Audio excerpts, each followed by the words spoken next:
What's up? Black men should believe in and think highly of their race. Now, you can see so many times with black people where we just really hate ourselves. We hate our skin color. We hate the way our hair is.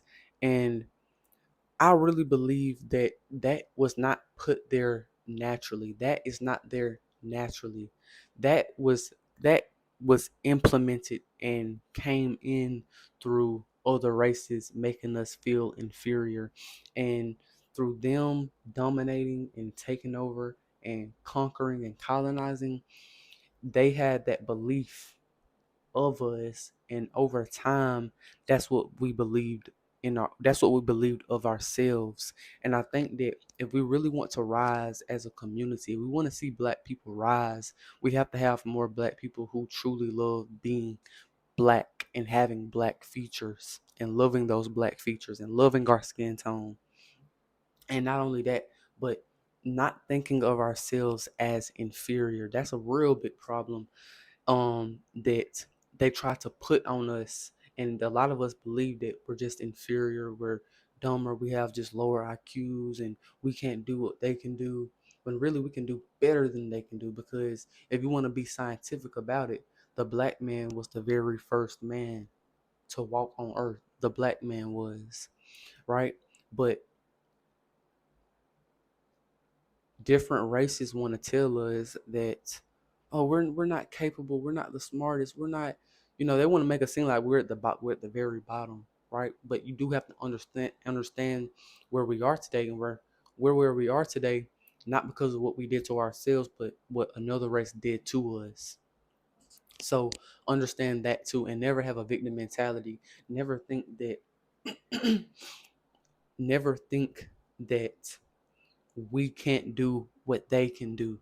We can do better than what they can do, right? But it takes with building our confidence, having a culture that prospers us, being productive and having a productive community where we defend each other, we help each other, and we keep the money inside of our community.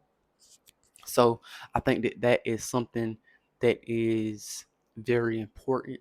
And also, we have to start looking at black people as the standard. If you're a black person, look at a black person as the standard, because there's so many times where we place the beauty standard of a different race on a black person, so that black person has to look more like this race to be considered beautiful. And I think that that heavily goes into how women are, because the woman wants to really beautify herself and seem beautiful and seem feminine a lot of the times. And I think one thing that I see a lot of the times is like 90% of black women got fake hair. 90% of them got weave or fake hair. And this video isn't to make make somebody feel bad about themselves, but I truly don't care if you feel bad. I just want to tell the truth. And I think that the truth is, a lot of us have a psychological thing where we really view African features as inferior. And to me, that's what trickles into us being whitewashed and thinking that white people are the standard, and looking at them like you think you're a white person, but you're a black person, right? And there's so much about black history that I want to learn that I'm not quite educated on just yet. And I'm gonna just be transparent. So one thing that I think we also need to get more into, if we want to really learn about ourselves and love ourselves more, is look at the history of black people, because this is something that we just don't get in school. We learn way more about, because really, if we just got accurate history about this country, we would get a lot of black history. But because the colonizer, that makes the colonizer look bad, we learn about a different country's history, right?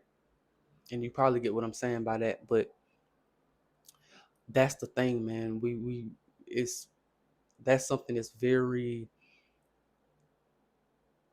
that's something that we don't get a lot of now. We don't get a lot of actual true black history. And I remember, and I give a lot of respect to these men when I was younger. I remember I was going on a field trip And this was just like a extracurricular program that I was in. It was like an after school program. It was called, I believe it was called like 21st Century.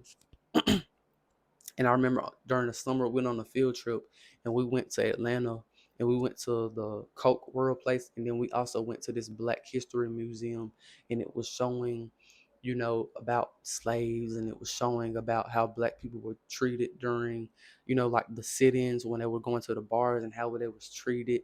And I really understand that we treat Black history like it's an extracurricular in this country. We treat it like, oh, it's not that important. It's just something that you can learn about on the side. When it really needs to be a core part of what we learn in this country, because we want to prioritize what the white people did, but we never want to prioritize what happened with Black people and what Black people did, right? And oftentimes, a lot of our history, like I said, is just snubbed and it's pushed under the rug. And see, that's what goes into the idea of thinking that we're inferior, because what the white person wants you to think is that, oh, the white man created everything, the white man did everything, the white man is the good person, the white man is the best person. But in reality, to me, is probably the exact opposite. Where, and I'm not this man in this position where I'm trying to blackwash everything. But if you really look at it, you go further and further back with the history of the whole planet, it gets blacker and blacker when it comes to, who the people were, right? And that's one thing that I really just want to highlight. And this is something that's very important, because we have to stop viewing ourselves as second class. We have to start viewing ourselves as inferior. If, in my opinion, I rather view ourselves as superior, right? But I'm not racist. You don't have to be racist and then, you think highly of your race, right? You don't have to be racist and think highly of your race. You can think highly of your race and not be a racist. And really, as Black people, you know, how racist can they be? Because we're the victims of racism. We're the victims of slavery because of our race. So I would just say, if you're a Black person, a Black man, love being Black, man. Love doing it, because there's really no room on you. It's really no room for you in this world if you're a Black man, but you don't want to be a Black man, right? Because you can't be anything else. You can't be anything else but a Black man, and then you try your hardest not to be one. And this doesn't just go for Black men. This goes for Black people. Who are you if you're not yourself, right? If you're not Black, then what are you? Because you're not white, you're not anything else. And don't view yourself as inferior. So that's all I gotta say. Peace out.